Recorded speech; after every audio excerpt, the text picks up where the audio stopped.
Hey, Nelson, alcoholic addict. It's not my real name. It's my pen name that I use here at LOL Sober. On the way home from a meeting recently, I stopped at a gas station near my house and I immediately flashed back to 2013 when I had about 5 years sober, had my kids in the car, and I almost punched a guy. It was an eye-opening moment for me because it was the first time I really felt pure rage since I had stopped drinking and drugging, and I just didn't live my life like that anymore. And even though I had a pretty strong program at the time, I still got sucked right into it. So bear with me. Let me cook a little bit here. This story is pretty long and it gets me pretty riled up. So anyway, here goes. Took my kids to the beach for the day by myself. It was like I was trying to be a good dad and spend some one-on-one time with them, and it was awesome. They were 3 and 5 years old at the time, so just getting ready to go to school and preschool. So it was a hectic 6 hours, with kids that little, and there's open water involved. I just spent the whole day chasing them, and by the time the sun started to set and it was time to head home, I was out of gas. My feet were really bothering me, and I think I was hungry too. So like that's pretty much all of the HALT acronym that we use: hungry, angry, lonely, tired. I was pretty much all 4 letters, and so about a mile from my house, I decided to literally fill up my gas tank of my car. And while I was filling it up, the girls started whining that they wanted a drink from inside the gas station. And so I pulled out of the gas pump when I was done, and I parked in a regular parking spot. And that's when the trouble began.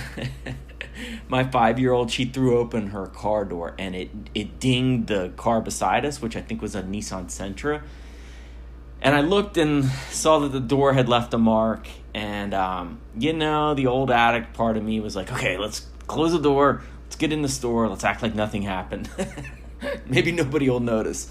And that's not cool in retrospect. That's just not how I'm trying to live my life.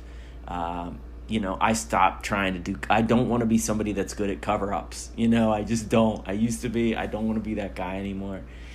What I didn't notice was that the driver was actually sitting in the car, and he hopped out and he came at me. He got right in my face. He was a smallish guy, maybe 50 years old, probably 15 years older than me. And at first I felt no physical intimidation, because I just thought, as he was coming towards me, I was like, I just have that instinctive thought, like, if I need to stuff this guy back in his car, I can. But probably not a great thought either. But this dude was pissed. I mean, pissed. And he was like, look what your kid did to my car, He wasn't yelling, but he wasn't talking in a regular voice either. It was pretty animated. And, the serene part of me popped up, and I said, oh, I'm so sorry. It was an accident. And I meant it. And he just kept coming. He was like, she put a huge dent in my car. I love this car. And he pointed at the car and then the dent. And, this is when things started to go quite a bit sideways. Because I looked at him and my first thought was, bro, it's a freaking Nissan Sentra. It's not a mint condition 67 Corvette. Like, give me a break. But I apologized again. Sometimes my words are better than what I'm actually feeling. And I said, I'm so sorry. She really didn't mean to hit your car. She just got a little excited getting out of the car.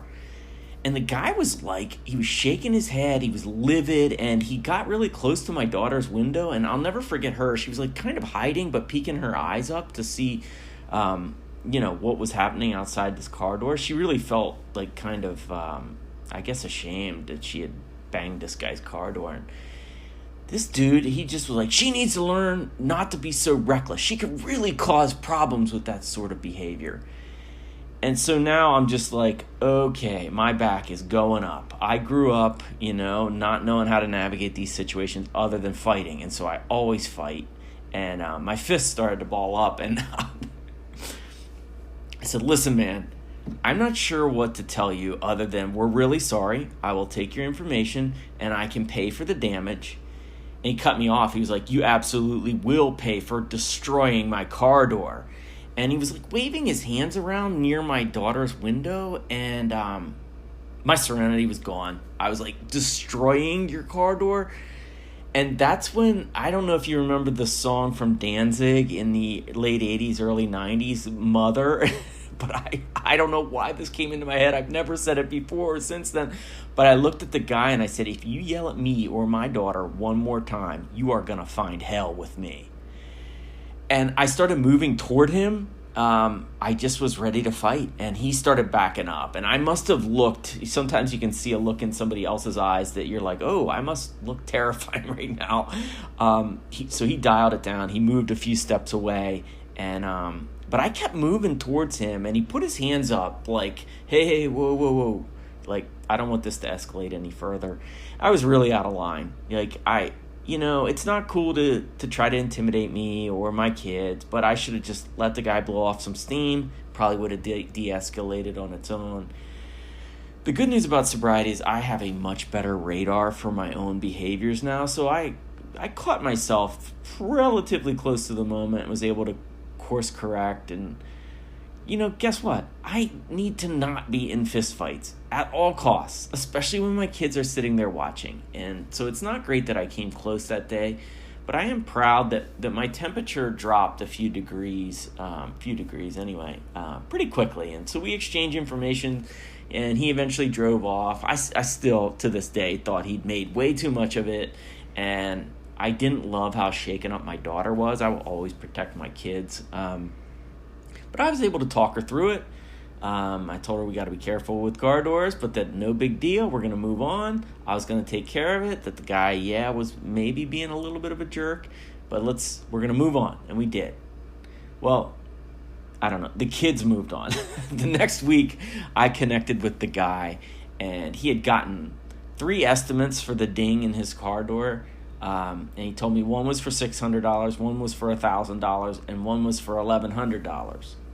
So $600, $1,000, and $1,100. And so I said, great, I'll mail you a check right away for $600. And he quickly fired back, he was like, that's not acceptable. I believe you owe me the average of those 3 estimates, which, my teeth I was gritting my teeth so hard, I thought I was going to chip my teeth. And I haggled with him a little bit. But then something came over me where I remembered, I love this part of there's a movie called A Bronx Tale from 25 years ago, but this kid wants to be a gangster, and he's loaning other kids money, and he's chasing this one kid around the neighborhood. This kid's trying to avoid him, and he wants his money, and Chaz Palminteri pulls him aside, and he says, hey, do you like that kid? And the wannabe gangster kid said, no, but he owes me money.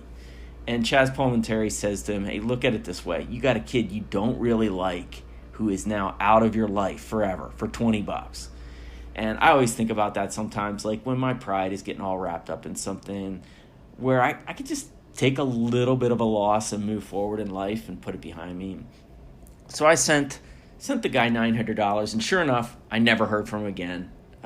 It was over. I moved on with my life, no resentment whatsoever. That guy takes up no space in my head at all.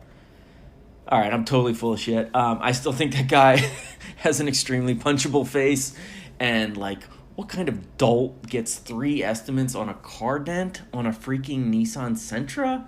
And then I still don't quite understand the concept of averaging 3 estimates to get a dollar total. If you're really intent on getting your car fixed, it's not like you can go to the $600 place and just give them $900, right? So then you're keeping $300 of my hard-earned dollars, and you probably can't go to the other 2 places and be like, I averaged the estimates, and so you need to drop your price to $900. Okay, deep breaths. I may need to think about doing some resentment work on this topic, huh, guys? All right, thanks for letting me share.